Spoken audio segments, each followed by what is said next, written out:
이게요. 저기 보세요. 1, 2, 3, 4학년 저기 성적표를 1반, 2반, 3반, 4반이구나. 3학년 성적 순위 저거를 1등부터 꼴찌까지 다 붙여놓은 거야. 복도에 가면 저게 다 붙어 있어요. 그래서 이제 저랑 중학교를 방문한 사람들이 북이 사회주의 교육을 한다면서 이런 식으로 경쟁을 시키는 건 너무하지 않냐, 비인간적이다 이런 얘기를 많이 하세요. 그런데 아까 말한 영재교육은 저기서 잘하는 애들만 가잖아요. 근데 영재학교에서 제일중학교 이런 데서 낙제를 두고 나면 잘려서 퇴학당해요. 그럼 내가 진짜 인권 문제가 애들이 상처받겠네라고 생각하는데 걔네들이 그 일반 학교에 가보면 전교 1등부터 5등까지는 무조건 잘린 애들이 되는 거야. 잘렸고 돌아온 애들이 되는 거예요. 그러니까 이제 이게 하나의 문화대로니까 공부 잘하는 애들은 글로 가고 국가 차원에서 더 훈련을 하고 거기서 내가 밀렸으면 내려오고 다시 또 노력하면 글로 가고 이럴 수 있는 시스템이 북에 돼 있다는 거죠. 이게 아까 제가 말씀드리는 학생훈련공제 평양에 가면 여기를 꼭 가보게 됩니다. 그리고 이제 여기서 이게 애들이 그 소조 각 그 소조들이 700개가 있죠. 그리고 수요일 날이나 목요일 날 이렇게 한 번씩 정규 공연을 쭉 해요. 그래서 남쪽에서 온 분들은 여기를 가서 볼 수 있게 됩니다. 제가 이제 경제 발전의 동력에 대해서 좀 말씀을 드릴게요. 자본주의에서는 우리는 전부 다 우리가 왜 그렇게 삼성한테 그 기업한테 꼼짝을 못하냐 그러면 공장이 있어야 이렇게 노동자가 있다. 우리가 맞는 말이에요. 그런데 공장이 철수하면 자본이 철수하면 우리는 일자리를 잃는다는 것 때문에 좀 꿀려도 그냥 그래도 있어야 된다라고 생각들을 해요. 그래서 우리는 누가 힘을 갖고 있냐? 자본가가 힘을 갖고 있고 모든 사회는 자본가들에 의해서 자본가 힘으로 굴러가는 사회가 자본주의 사회라고 생각한다면 아까 제가 말한 사회주의는 이런 자본가 계급이 없기 때문에 평범한 노동자들이 집단의 힘으로 운영되는 사회라고 그래서 저는 이제 자본주의, 사회주의라는 말 너무 어렵다. 산업주의가 맞지 않냐? 저는 이제 이런 생각을 갖고 있어요. 우리는 잘 안 믿어요. 전문가들이 대학에서 와야지. 전문가들이 고급 기술자가 와야지. 공장이 제품 경쟁력 있는 걸 만들어낸다. 근데 무식한 노동자들이 그걸 어떻게 하냐? 우리는 그런 생각을 저부터 다 해요. 근데 북은 그래서 공장대학이 쫙 있거든요. 그리고 북에서는 예를 들어 우리는 이렇게 예를 들어 하버드대 나온 사람 이런 애들을 돈 내고 스카우트해서 이제 이렇게 기술을 테크노크라트 이렇게 시원해요. 그러면 얘네들이 기술은 누구를 위해 쓰여요? 자본가들이 돈 만들어주는 데 쓰여요. 근데 북에서도 인재 경쟁 유치가 엄청나요. 김대 김치공업대 그 이공대 나왔다 그러면 서로 지역에서 야 너 고향에 들어와서 공장에 들어가야지. 네가 그 고향을 등기면 되냐고 막 이제 가서 꼬셔갖고 오거든요. 근데 그런 사람들이 거기 가요. 거기 가서 일을 하는 거는 자본가의 어떤 이윤을 부풀려주는 것이 아니라 그 지역 노동자들이 운영하는 공장의 기술력을 그런 식으로 해결한다는 거죠. 제가 간단하게 말씀을 드리면 집단 힘이 발휘되는 거 여기가 어딘지 혹시 아시는 분 계세요? 예, 세포등판입니다. 세포등판이 어디냐면은 이제 우리가 DM 철원 있잖아요. 가실 거잖아요. 철원 딱 넘으면 있는 데가 세포군이 나와요. 거기에 이게 이 등판이 있는데 세포 등판이죠. 여기 오만정보예요. 오만정보는 서울의 면적이에요. 서울 그리고 대관령 하면 목장의 25배. 세계에서 제일 크다는 뉴질랜드 목장의 2배. 예, 엄청난 규모가 이제 여기에 있는 거예요. 여기. 철원이 요즘 있고요. 철원이 여기 넘어가면 여기에 있어요. 근데 아까 말한 그 오만정보에 풀밭이 있고 초원이 펼쳐지고 거기에 이제 방목을 하고 있잖아요. 그 사람들이 여기는 얼마나 조건이 좋길래 이렇게 엄청나게 목장을 지었을까라고 얘기를 하는데 자본주의에서는 불가능해요. 왜냐하면 초기 자본이 너무 많이 들어서 불가능해요. 그 초기 자본 얘기를 할게요. 여기를 만들어야 되겠다고 주장을 한 거는 일제시대 때부터 목장을 만들려고 했더니 실패했어요. 김일성 주석 때 실패했어요. 김정일 위원장 때도 실패했어요. 김정일 위원장이 2013년에 딱 집권하자마자 전선대의 유훈이다. 여기를 야원으로 만들자. 그래갖고 2만 명 돌격대가 자원을 해요. 그래서 이 사람들이 겨울에 이렇게 세포라는 게 원래 옛날에 궁예가 왕검이랑 싸우고 이렇게 칼을 씻었다는 곳이 세포예요. 근데 지금은 세포라는 거는 바람포, 눈포, 위포라 그래요. 왜냐하면 그만큼 바람이 많고 비가 많고 눈이 많이 와서 이렇게 겨울에는 1월달 평균 영하 30도.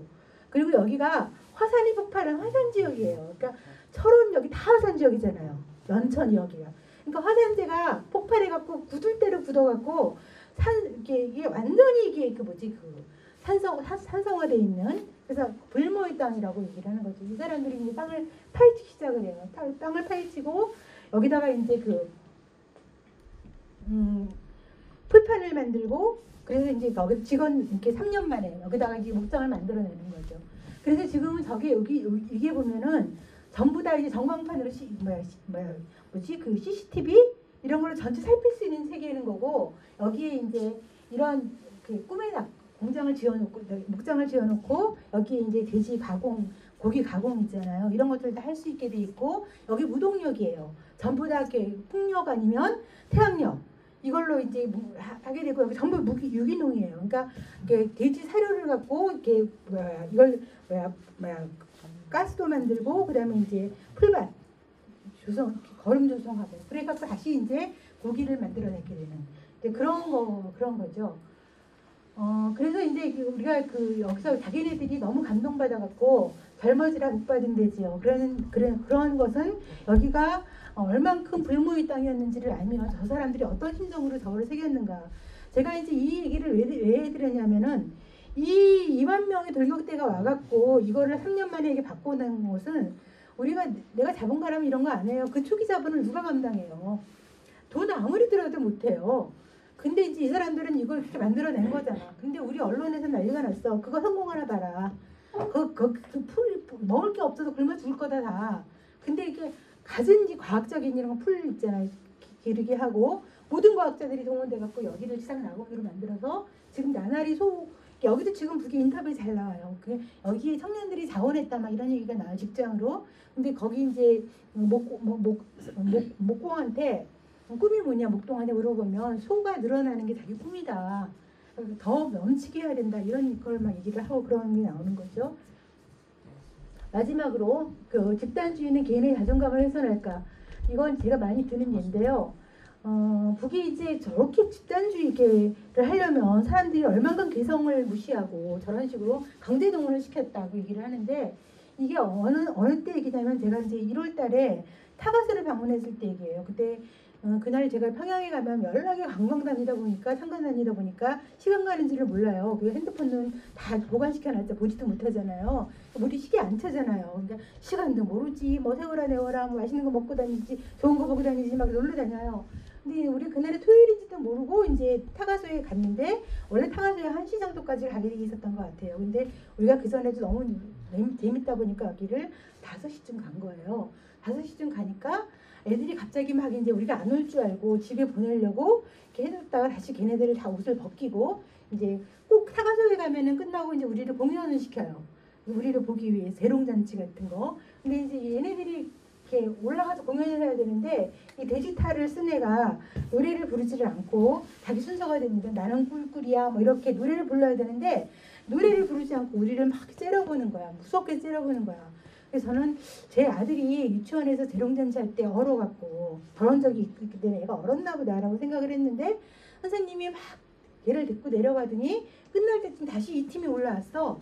그래서 이번에는 노래를 부르는데, 와, 천상의 목소리가 따로 없어. 노래를 너무 잘해. 내가 저렇게 노래를 잘하는 애가 아까는 왜 그랬지라고 이상하다고 생각을 한 거예요. 그리고 그냥 우리는 재밌으니까 보고 나왔어요. 근데 그 순간, 우리가 딱 나오는 순간에 한때 아주머니들이 타가소로 화다닥 들어가는 걸 봤어요. 그래서 내가 저 아줌마들 뭐지라고 생각하니까, 그때서는 제가 처음으로 느낀 게, 오늘이 토요일이고 우리는 5시에 왔고 여긴 주탁을 많이 하거든요. 주말에 엄마들이 애를 데리고 가는, 엄마들이 애를 데리러 왔는데, 우리가 이제 있잖아요, 진을 치고 있으니까 남쪽 손님들한테 방해가 될까봐 들어오지도 못하고 한쪽 그 담벼락에서 숨어 있었던 거야. 그러다 우리가 가니까 튀어 들어간 거죠. 그래서 제가 그때 이제 놀라갖고 이제 느꼈어요. 그럼 우리 때문에 그런 거냐고. 그때 맞다고. 우리 남쪽 손님이 늦게 와서 그런 거라고. 그래서 제가 그걸 안 거죠. 얘 꼬마가 왜 그랬는지. 거지 같은 남쪽에 왜 그 아줌마 아저씨들이 와갖고 집에도 못 가게 하고 공연을 갖다가 하라고 하니, 그한테는 그게 납득이, 5살도 안 된, 4살 정도, 5살 이런 정도 애였는데 납득이 안 된 거죠. 그러니까 걔는 그 무대에 올라가서 선생님이 노래를 부른다는 것에 대해서 마지못해 끌려는 올라갔지만 노래를 부르지 않고 우리를 째려본 걸로 자기 표현을 한 거예요. 근데 우리 그때 거기 있다 한 100명쯤 갔는데 다 충격받은 거야. 그 얘기를 듣고 5살짜리의 자기 주장.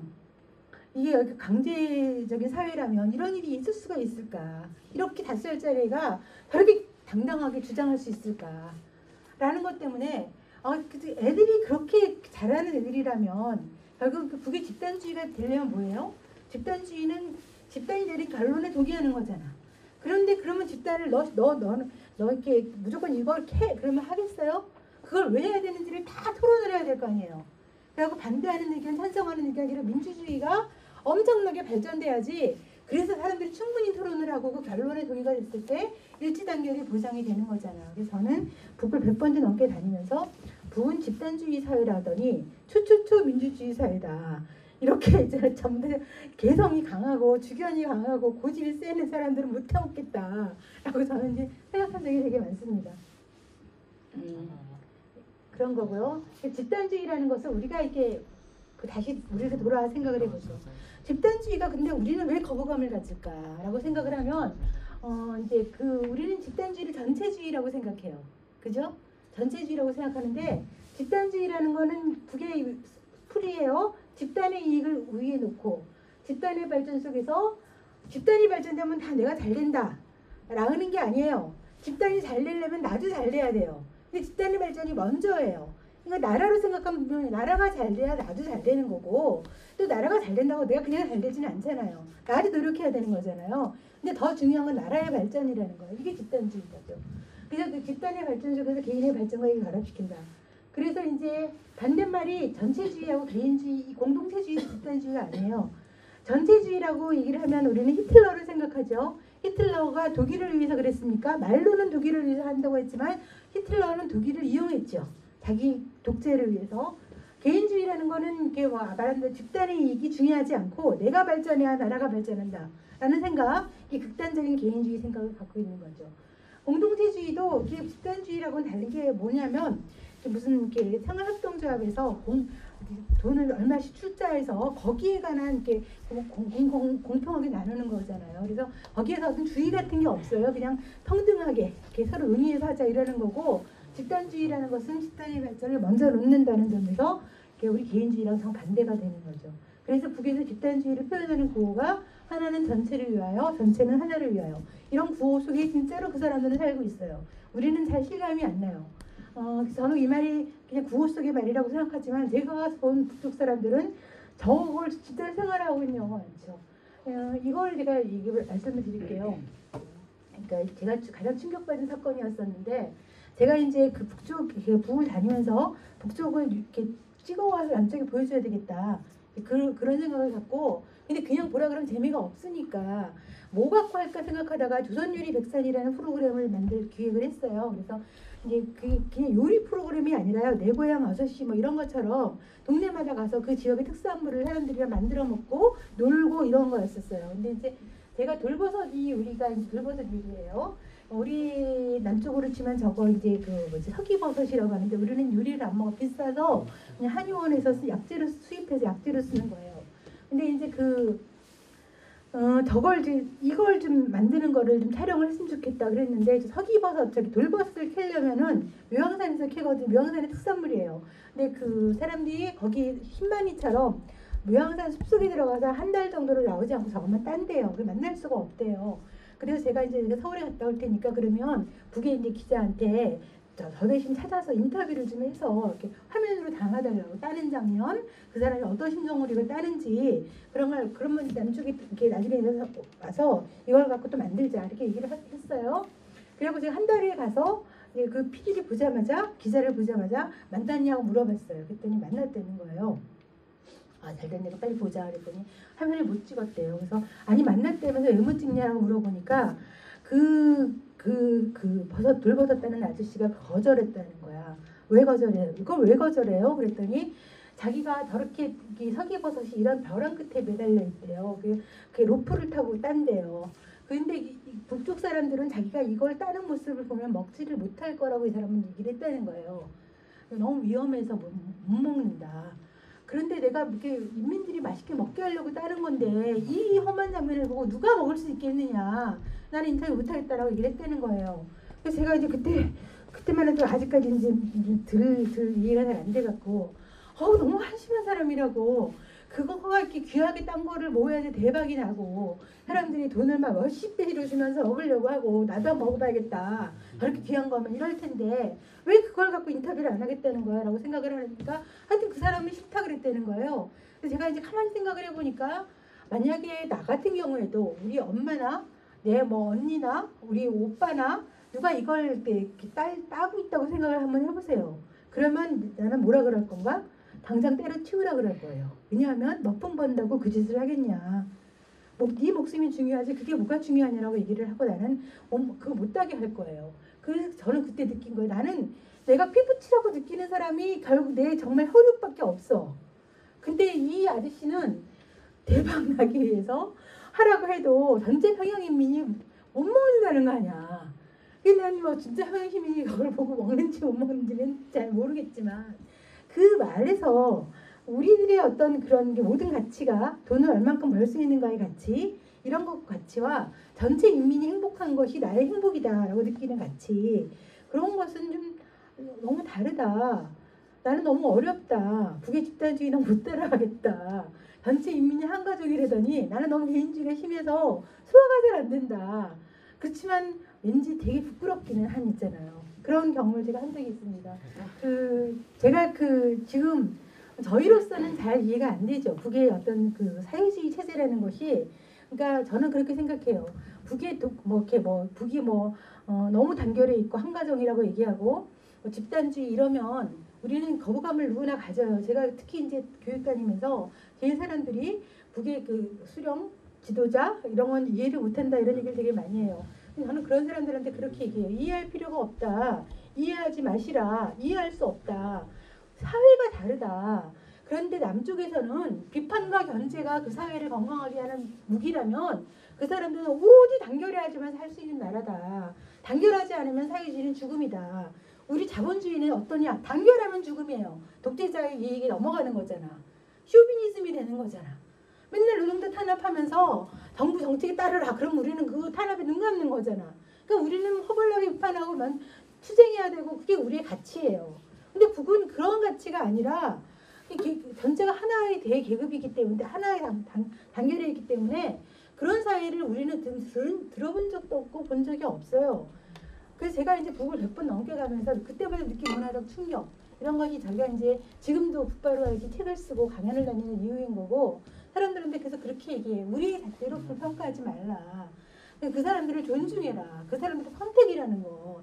그걸 존중하면 되는 거지. 그걸 옳으네 그러네 그렇게 얘기하는 게 무슨 그 불가능한 거 아니냐. 어떻게 우리의 잣대로 사회주의에 적용할 수 있느냐. 다만 우리는 이념이 달라서 갈라진 것이 아니라 외세에 의해서 갈라졌기 때문에 서로 이렇게 같은 것을 존중하고 구하고 다른 것을 존중하고 같이 할 수 있는 우리를 높여간다면 그것이 통일이 아닐까라고 저는 얘기를 하거든요. 그래서 이제 우리가 북한 교육을 한다는 것은 뭐냐면 얼마나 우리가 이제 북바로기 교육, 통일 교육이 저는 지금은 북바로기 교육이라고 생각하는데 우리의 잣대로 북을 보고 있었는지 그래서 우리가 이걸 설명해야지 보수 언론이나 조중동이나 이런 애들이 얘기하는 게 논리를 깰 수가 있어요. 그거 하나하나를 갖고 옳으니 그르니 얼만큼 가짜뉴스도 되게 많지만 그 가짜뉴스 중에는 체제가 다른 사회로부터 오는 게 있거든요. 우리는 그거를 알아야지 제대로 사람들한테 그거는 어떤 부분이 과장이고 어떤 부분은 우리랑 다른 건지 설명할 수 있잖아요. 그래서 우리가 이제 앞으로 가면 갈수록 반부분식을 걷고 북과 이렇게 같이 화해해야 될 텐데 그 기초는 그 북을 알아야 되는 거고 상대방의 매력이 있어야 통일을 하든지 말든지 하지. 아무리 통일이 다 좋아도 마음에 들지 않는 파트너랑 같이 얘기하기 싫잖아요. 사람들은 이제 북을 너무 싫어하잖아. 이렇게 어떤 집단주의 강제가 횡행하는 사회에 이 의식을 깨야지 우리가 갖고 있는 생각이 풍부해지는 거고 우리가 그들과 대화할 수 있는 방법이 열려지는 거죠. 제 오늘 강의는 여기까지 일단 진행하는 걸로 하겠습니다.